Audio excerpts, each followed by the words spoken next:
So where do we go from here?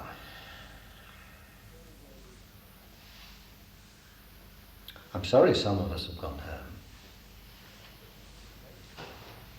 Things just sort of begin to bubble up a bit. People start going home, don't they, Beryl? Yes.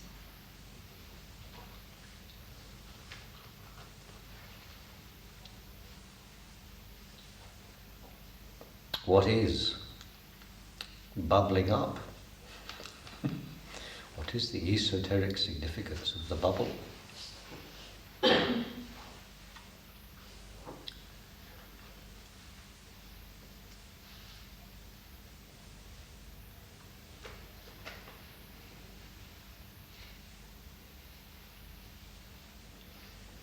So what does it all mean? We keep asking that question, don't we?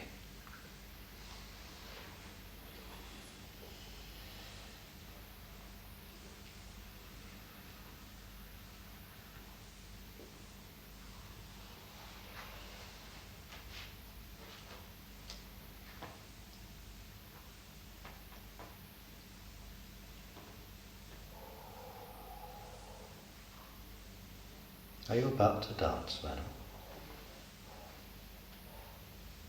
Are you about to dance, madam? No. You're tapping your feet. Every full moon she thinks she's Fred Astaire.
We have often said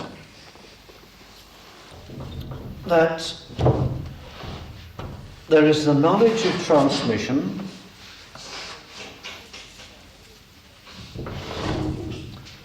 the knowledge about which we are informed, and an entirely different sort of experience that is also knowledge. It is a knowledge that comes to us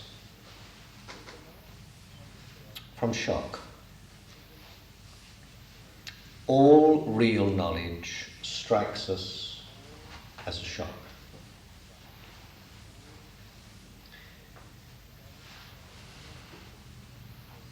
By which I do not necessarily mean a disagreeable experience.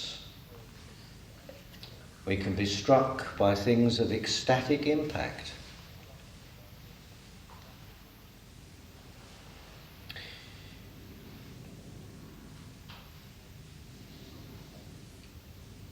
What is it that happens when the knowledge of discovery manifests?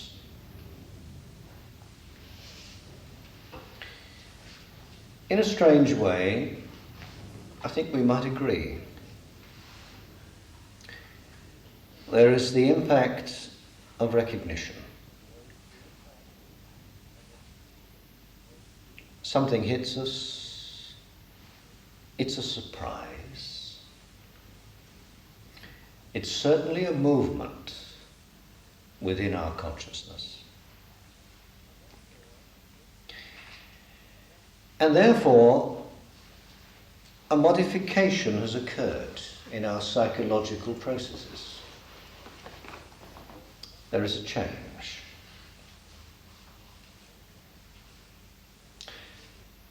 If the discovery that has struck us has real meaning, this impact has resulted in a letting go, in some degree a shedding of preconceptions, of entrenched attitudes, of some element in our defense mechanisms behind which we shelter from experience and through which we interpret life in terms of what can be known, in terms of what can be achieved, in terms of what is possible. There are innumerable experts to advise us about what is possible and not possible.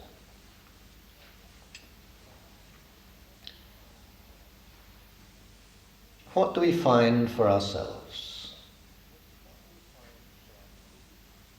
What is our individual discovery? What is our personal adjustment to the impact of experience that carries with it the living water of transformation?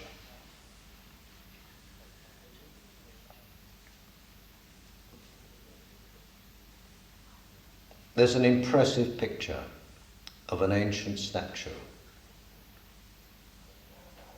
You might perhaps bring it up, Lizzie.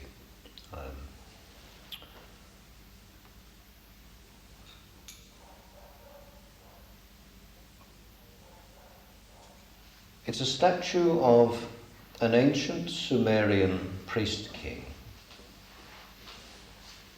called Gudea. Beautiful piece of art, but symbolically expressive and profound, holding in his hands the cup of life, from which flows the wellspring of living waters.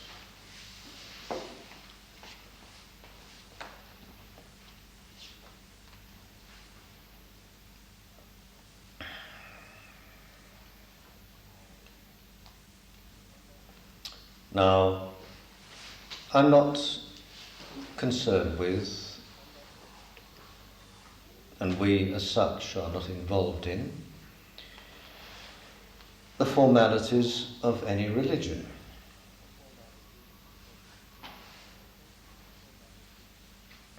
And yet there is a language,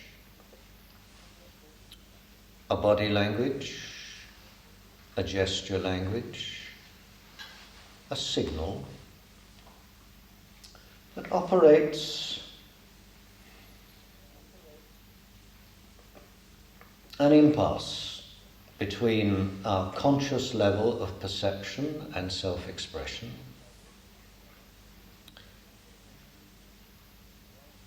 and a level that's vastly more profound, deep, and yet integrated, tenuously, perhaps undetectably, certainly unrecognized in most cases, but is connected by however slight a thread, with our conscious level.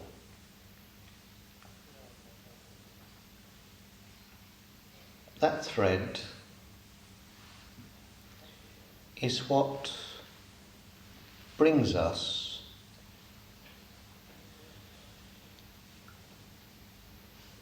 the heritage, the birthright of individual life. We, each of us as a unique creature, moving on the great journey of return back towards the source.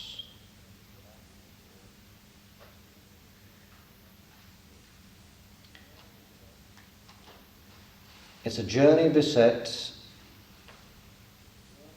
as we all know, with innumerable obstructions.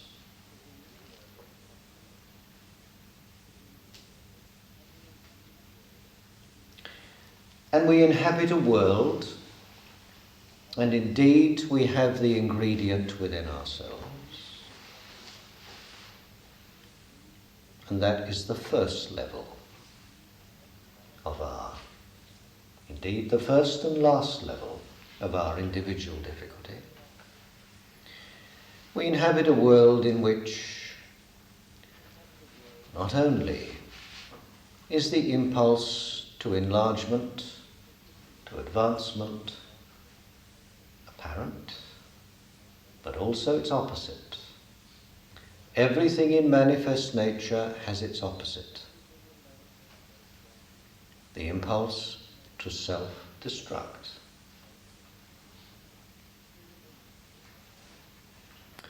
We live in a unique time, a unique century, with a unique challenge. Never before has humanity been saddled with a responsibility beyond, apparently, our capacity to shoulder. Because given that responsibility, we as a race, humanity as a race, is behaving like mad things. We now have the capacity to totally eliminate, annihilate all life from this planet at the press of a few buttons. And what do we do about it? What do the world leaders do about it?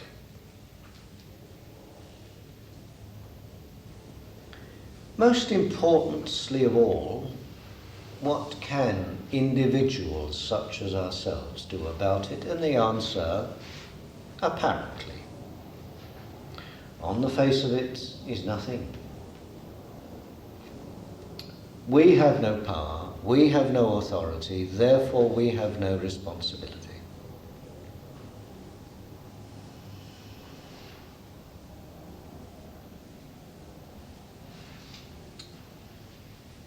Now along comes the yogi who says there are elements in life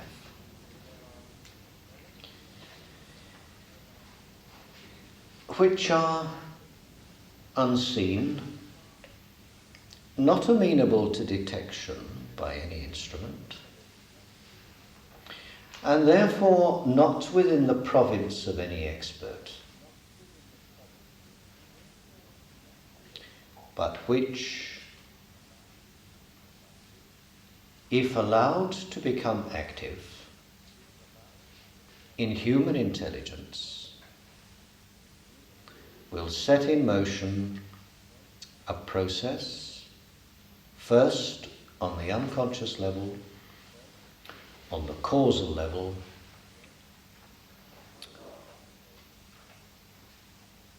for change, for new discovery, for fuller awakening, deeper understanding.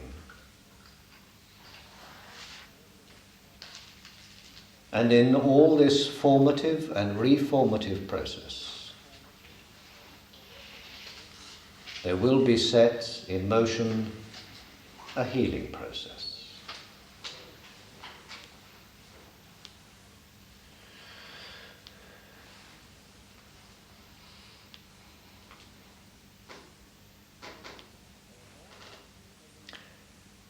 There are more things in heaven and earth than are dreamt of by the experts in any field. And the fundamental fact of life is life itself which is consciousness, infinite consciousness.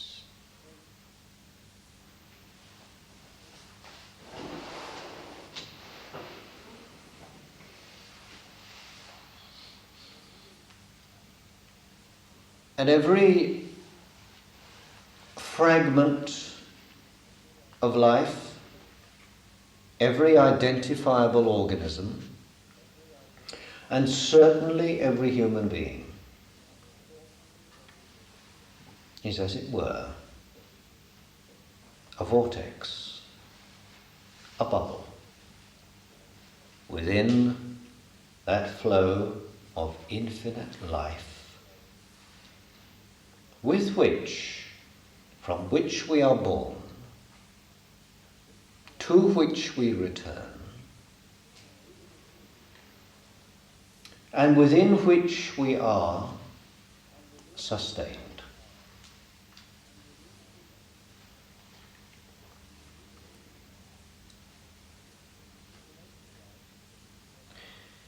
Innate in life, and this was understood very clearly by the ancient rishis,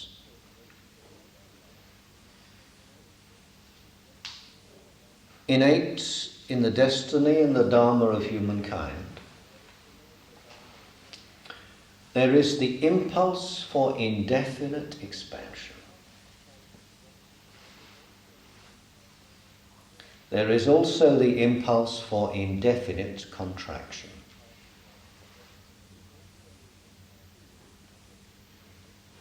The two must be in balance. The impulse for indefinite contraction has the purpose of causing the life flow to become specific, to become organic, to become a unique entity. And in itself, the vessel, the vehicle, the means by which life fulfills itself.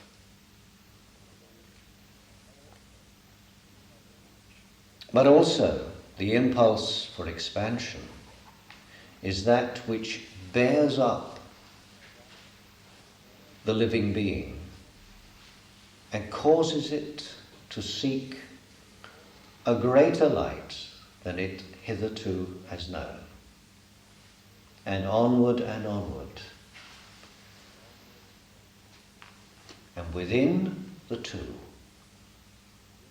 there is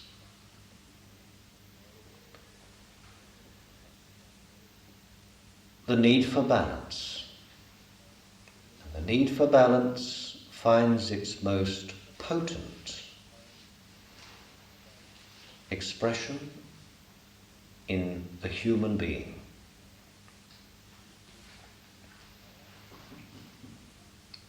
A lack of aspiration, and we are earthbound.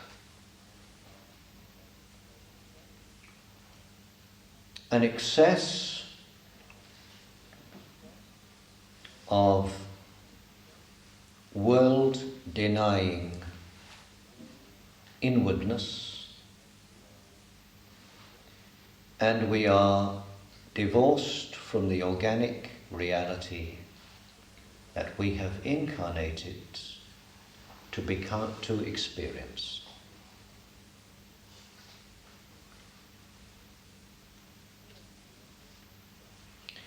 We are here for a purpose. That purpose is one of discovery. That discovery involves awakening. That awakening is essentially a major phase of the evolutionary process.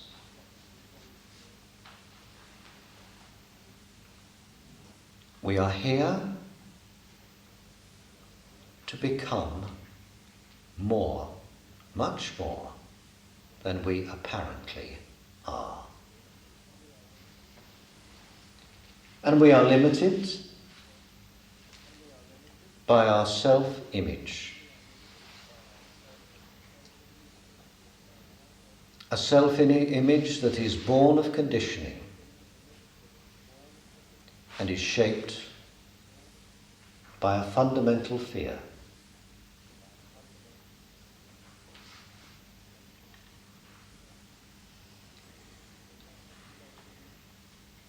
We may have a self-image of uselessness, worthlessness, futility,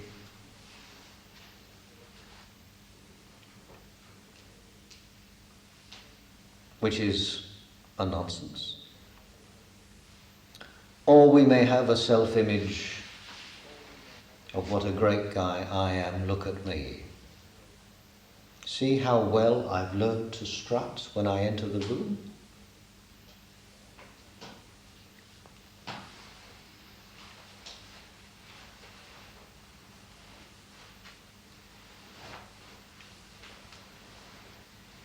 Each is a folly, each is childish, and each is a barrier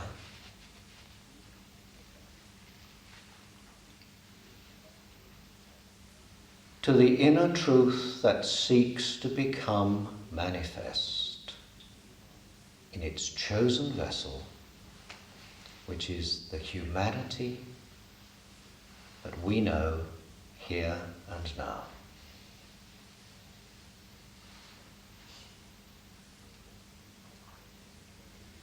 All this childishness must fall away. And if our defenses drop, our need to strut is no more. And our fears of inadequacy are no more.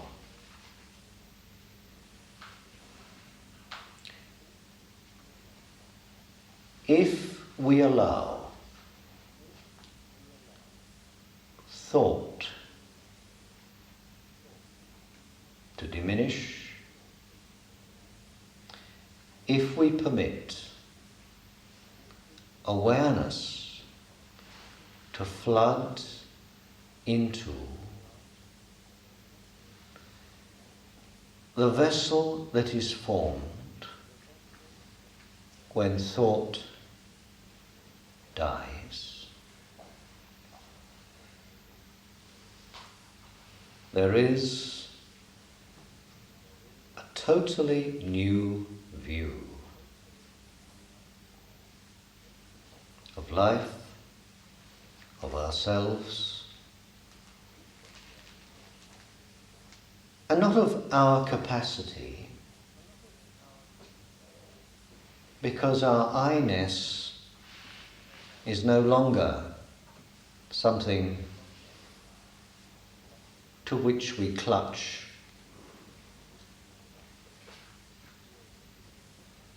for a spurious sense of safety and strength.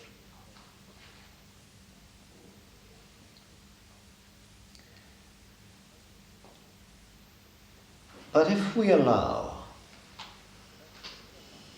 the silly self to fall away, if we let thought dissolve, and we are truly aware and awake and alive,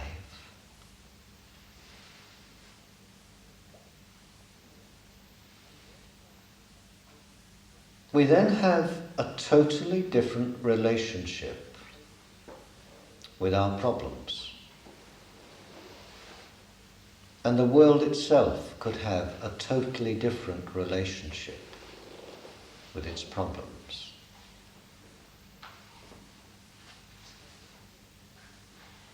Because infinite consciousness, infinite intelligence, infinite strength, and an undying light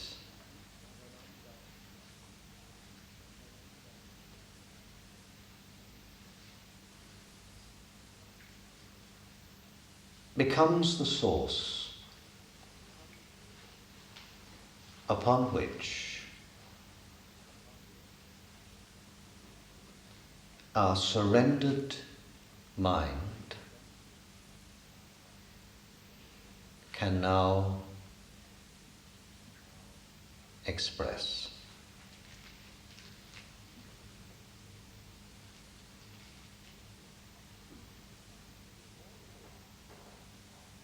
All of this is exceedingly simple, which is why we don't see it, because we are exceedingly complex.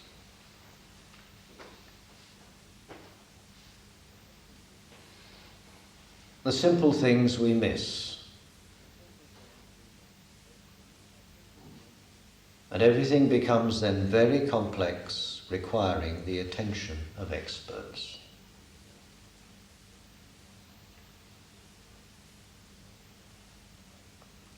God save us from the experts.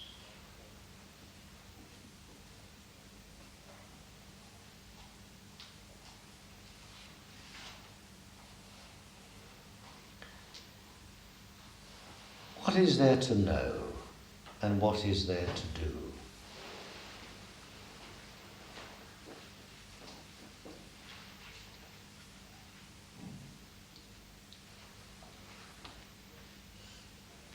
We must break the frenetic cycle of our own obsessive worries. They lead nowhere. They achieve nothing. And they can only diminish our capacity for creative comprehension and the finding of a real solution to whatever our difficulties may be.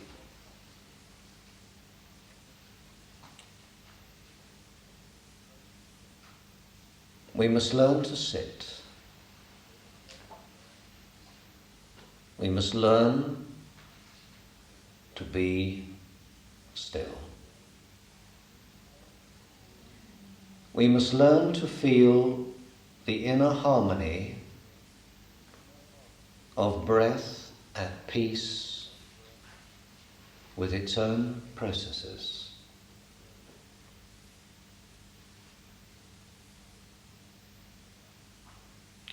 We must allow the silence and the peace that it yields to make the needed revelation.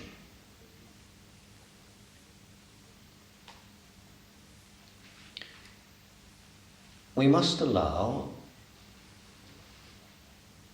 a wisdom beyond our chattering surface brain to take possession of the problem.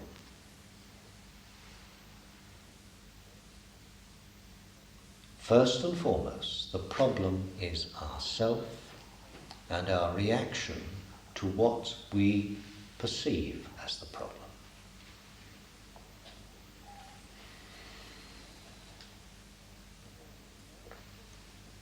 There is no solution to the problem as long as we are as we are. Because even if some experts can say, here is a solution,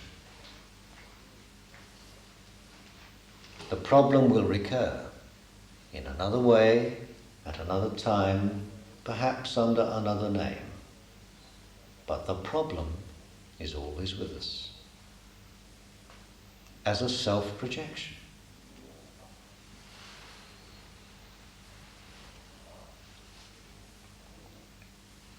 So, we must allow our deeper capacity for a new view, for a reappraisal, for a life-giving flow of inner resource to become active within the given area of the difficulty.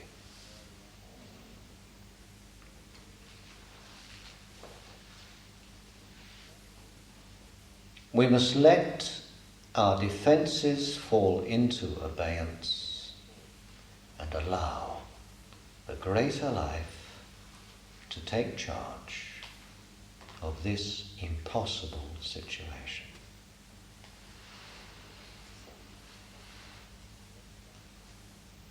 The greater life has no limit. There is no limit to its power, no limit to its beauty, no limit to its compassion.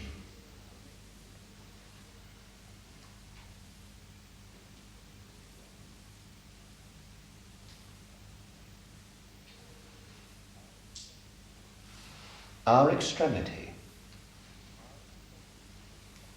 is the opportunity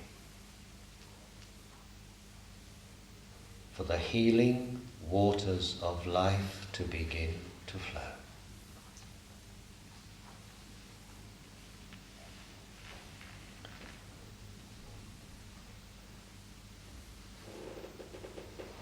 I repeat, I have no interest, or very little interest, in the formalities of any particular faith.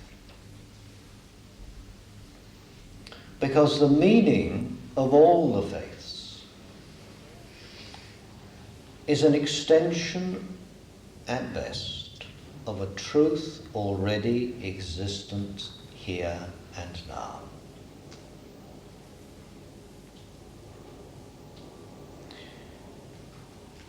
Is a projection from the wisdom level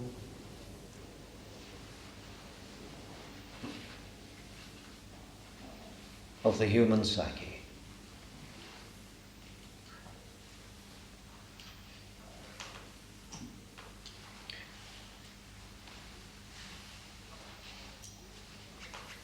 And the fusion of heaven and earth, which is the object of all these ritual processes,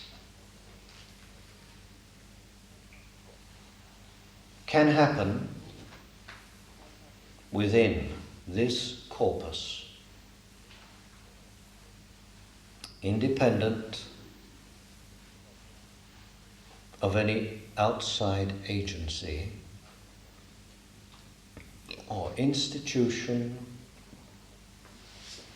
or structure of belief or anything else.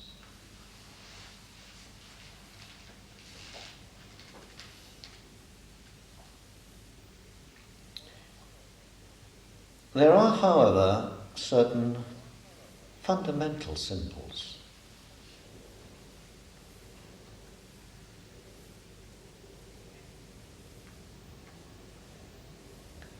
which consciously or unconsciously, call upon the human mind to recollect the deeper meaning within its own processes.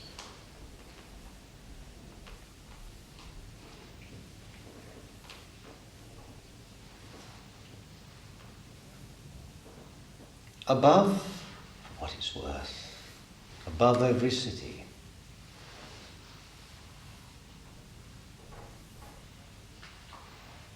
I believe there is now increasingly a case for saying there should burn high up the undying fire.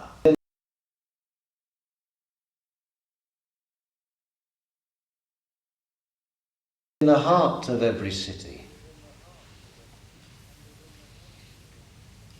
there should be the flow of the wellspring of pure water rising up to bubble and refresh within our midst.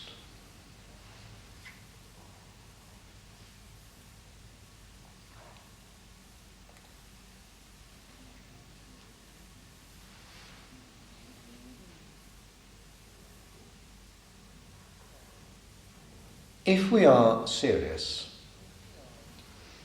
there is much to be said in our home, consistent with the safety factor, of course, for keeping a flame alive.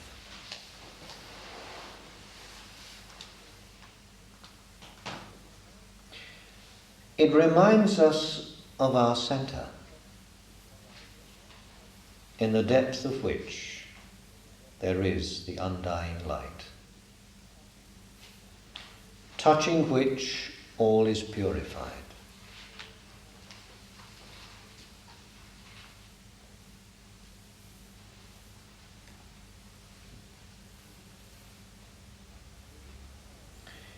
We need to find this centre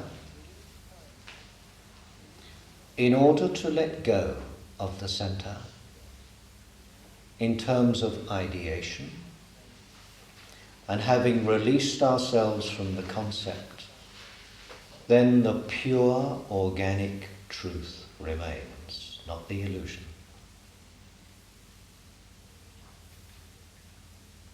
This is a paradox, a mystery.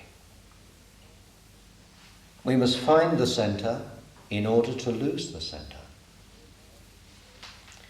just as we must lose our centre in order to find it.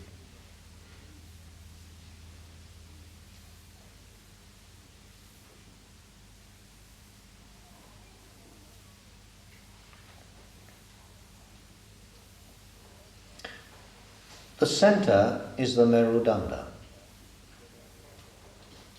Danda means stick, or rod, or pole. Mount Meru is the sacred mountain.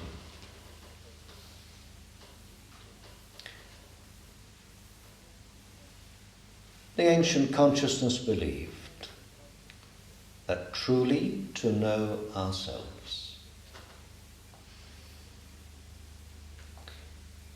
is to know our own deeper centre, which is indivisible from the axis mundi, which is the centre, the pivot of the universe. To find that open door wherein is all the wisdom, the healing, the benediction that the aspiring soul requires.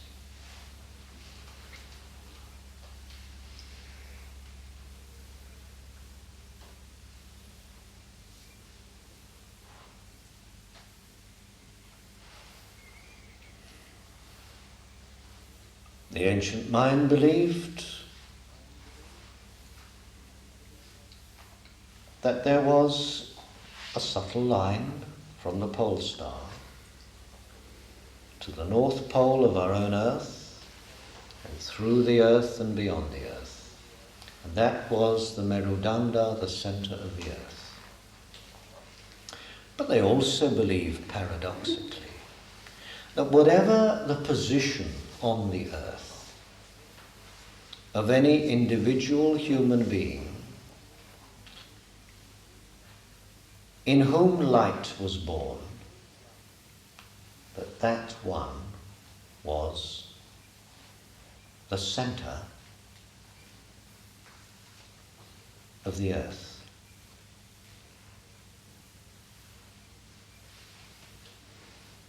But again there is the paradox. To be the centre, to find the centre, you must lose the centre.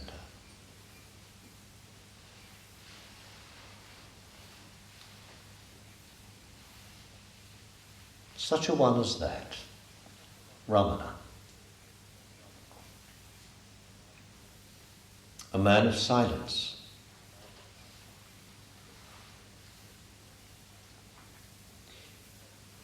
at the age of 17 was consumed by a need to dwell on the holy mountain of Arunachala.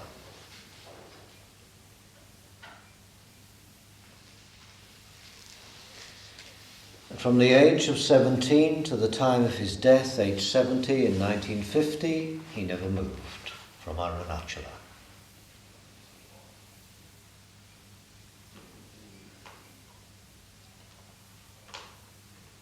What was he doing?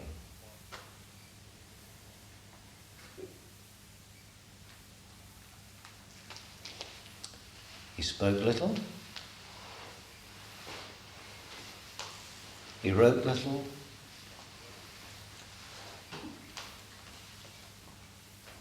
What was he doing? There is very adequate evidence that many who entered the presence of Ramana had a totally unique experience of entering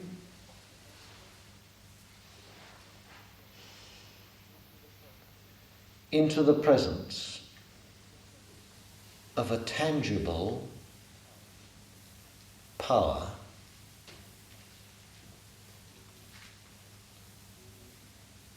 whose essence was overwhelming peace. The peace that passes understanding.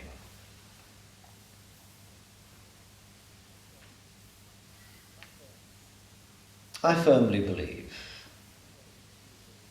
it's one of the few beliefs I'm prepared to commit myself to,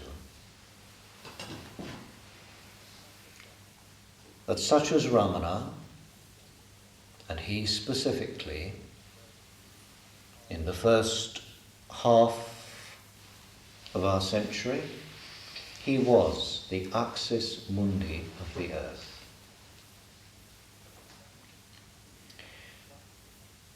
And such is the tumult of our time, and such was the indefinable power that he radiated over the earth, that humanity might not have survived without the presence of that very silent being,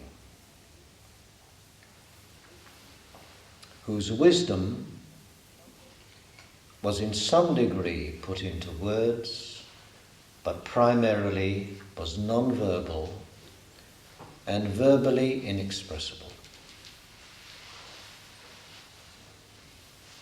So I would recommend this, if I may.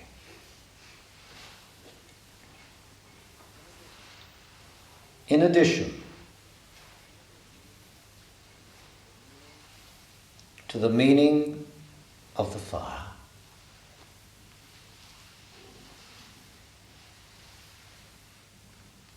One could, without embarking on superstition, have on a wall Ramana. There is another, very unlike Ramana, a Titan, man of action, another man of power,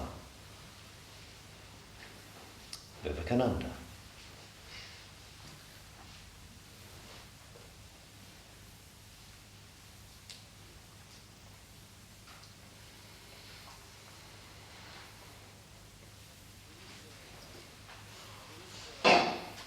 These were alive in modern times.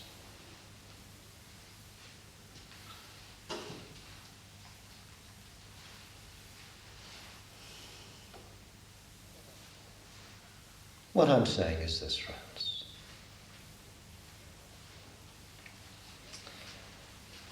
Let our eyes, our senses, connect with, in our living environment, a signal that is profoundly meaningful.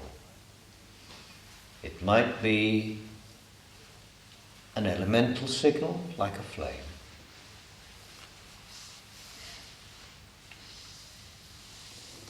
Like a flame.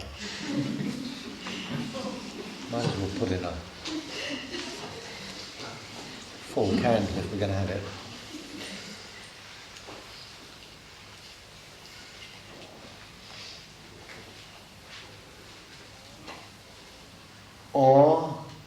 Or the likeness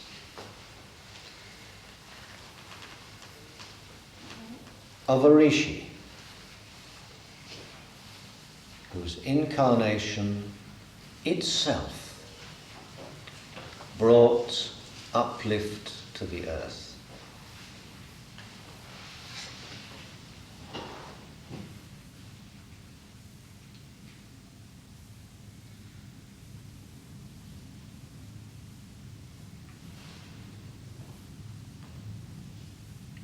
Then,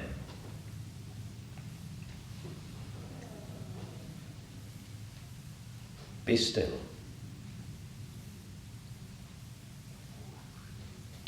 Attuned to deeper meanings.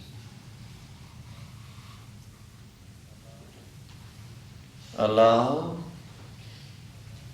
the wisdom, healing, and beauty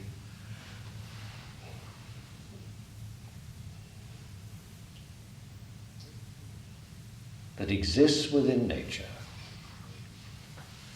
to take possession of this problem.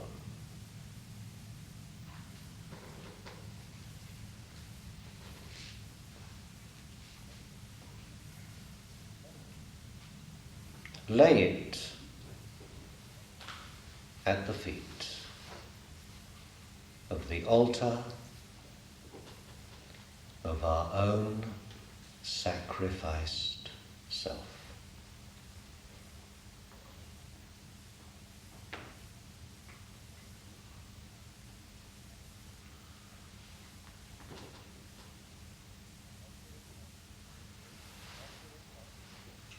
Offer it up to the silence.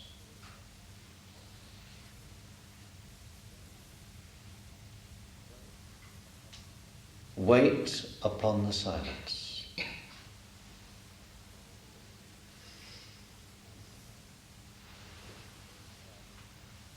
Within the silence will come the dawn. And within the dawn, there is new meaning, regeneration, rebirth, and reawakening in the fullest sense.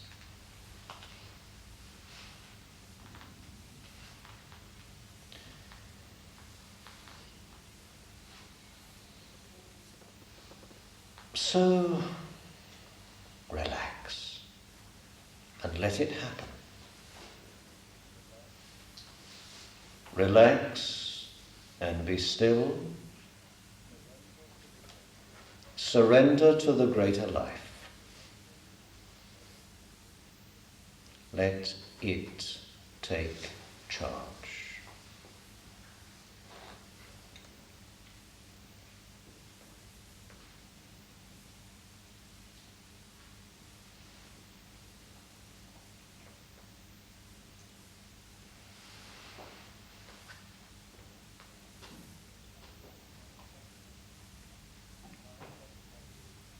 Find that point of stillness.